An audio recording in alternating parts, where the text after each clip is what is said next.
পঞ্চায়ত নিৰ্বাচনত NDAৰ সহজ বিজয় হ'ব। 2026ত পুনৰ মিত্ৰজোঁটৰ চৰকাৰ হ'ব। খোৱাং সমষ্টিত নিৰ্বাচনী প্ৰচাৰ সভাত এই মন্তব্য ৰাজ্যসভাৰ সাংসদ তথা অগপ কেন্দ্ৰীয় সমিতিৰ সম্পাদক বীৰেন্দ্ৰ প্ৰসাদ বৈশ্যৰ।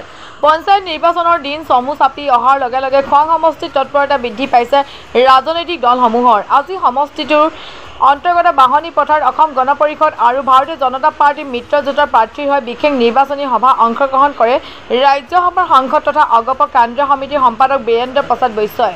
মুখ্যমন্ত্ৰী ডক্টৰ হিমন্ত বিশ্ব শৰ্মাৰ নেতৃত্বত অসমীয়া ভাষাই ধ্ৰুপদী ভাষাৰ স্বীকৃতি পালে। জাগিৰোডত ছেমি কণ্ডাক্টৰ প্ৰকল্প হ'ল। নামৰূপ সাৰ কাৰখানা পুনৰ্জীৱিত হ'ল। চৰাইদেউ মৈদামে বিশ্ব ঐতিহ্য ক্ষেত্ৰৰ স্বীকৃতি লাভ কৰিলে। লাখ লাখ নিবনুৱা যুৱক যুৱতীয়ে মেধাৰ ভিত্তিত চাকৰি লাভ কৰিলে। এয়া ডক্টৰ হিমন্ত বিশ্ব শৰ্মাৰ নেতৃত্বত হোৱা অসমৰ ৰাইজে দেখিছে। সেয়েহে পঞ্চায়ত নিৰ্বাচনী জয়ী হ'বলৈ সহজ হ'ব বুলি মন্তব্য আগবঢ়ায় বীৰেন্দ্ৰ প্ৰসাদ বৈশ্যই। বিজয় সহজ বিজয়। আমি পঞ্চায়ত নিৰ্বাচন অহা 2 আৰু 5 মে তাৰিখে হ'ব। আপোনালোকৰ অঞ্চলত 2 মে হ'ব। ডক্টৰ হিমন্ত বিশ্ব শৰ্মাৰ নেতৃত্বত ভাৰতীয় জনতা পাৰ্টি, অসম গণ পৰিষদ, গণশক্তি, UPPL, ৰাভা হাছাং আমি মিলি নিৰ্বাচন খেলিছোঁ। এই নিৰ্বাচন সুন্দৰ বাতাবৰণ। মাননীয় মুখ্যমন্ত্ৰী ডাঙৰীয়াই অসমৰ ব্যাপক উন্নতিৰ কাৰণে লোৱা যি প্ৰচেষ্টা, আজি অসমৰ নিচিনা এখন ৰাজ্যত 5 লক্ষ কোটি টকাতকৈও অধিক টকাৰ বিনিয়োগ আহিছে।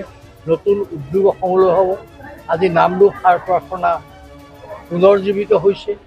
আজি মহাবীৰ লাচিত বৰফুকন বিশ্বৰ দৰবাৰত উজ্জ্বলতাৰে জিলিকি উঠিছে।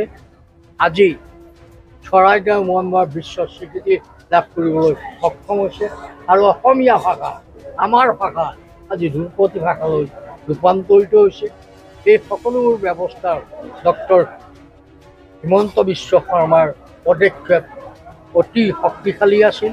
তেখেতৰ অপ্ৰাণ চেষ্টাত এই সমস্তখিনি যোৱা 24 বছৰত 2024 চনত অসমৰ ৰাইজে পাবলৈ সম্ভৱ হ'ল। সেই ৰাইজে শিলডল ভাঙি সকলো অসমক শদিয়াৰ পৰা ধুবুৰীলৈকে একমুখে স্বীকাৰ কৰিছে, একমুখে কৈছে মিত্ৰজোঁটৰ জয়গান। ডক্টৰ হিমন্ত বিশ্ব শৰ্মাৰ নেতৃত্বত মিত্ৰজোঁটে BJP, AGP, Ganashakti, UPL, Rabha হাছাঙে 97%তকৈ বেছি আসনেৰে বিজয়ী পঞ্চম দখল কৰিবৰ কাৰণে সক্ষম হ'ব। আৰু আশা ৰাখিছোঁ আপোনালোকৰ এই সহযোগত ৰাইজৰ পঞ্চায়তৰ ব্যাপক সফলতাই আৰু আগন্তুক দিনত 2026 চনত পুনৰ অসমত মিত্ৰজোঁটৰ চৰকাৰ প্ৰতিষ্ঠা। মই এটা কথা কওঁ, এই কথা অসমৰ ৰাইজে ইতিমধ্যে সিদ্ধান্ত লৈছে। কোনে কি কয়, গৌৰৱ গগৈ কি কয় সেইটো নহয়। হেমন্ত বিশ্ব শৰ্মা অসমৰ কাৰণে কাম কৰা এগৰাকী কৰ্ম উদ্যম শক্তিশালী মুখ্যমন্ত্ৰী হিচাপে পৰিচিত হৈছে। তেখেতে অসমৰ প্ৰতিটো কথা আন্তৰিকতাৰে কৰিছে। তেখেতৰ নেতৃত্বত অসমীয়া ভাষাই ক্লাছিকেল ভাষা পালে। তেখেতৰ নেতৃত্বত আজি জাগিৰোডত ছেমি কণ্ডাক্ট হ'ল। তেখেতৰ নেতৃত্বত নামৰূপ সাৰ কাৰখানা পুনৰ্জীৱিত হ'ল। চৰাইদেউ মৈদামে ইউনেস্কোৰ স্বীকৃতি লাভ কৰিবৰ কাৰণে সক্ষম হ'ল। আৰু লক্ষ লক্ষ অসমীয়া যুৱক যুৱতীয়ে 1 পইচা নোপোৱাকৈ নিজৰ মেধাভিত্তিত চাকৰি পাবলৈ সক্ষম হ'ল।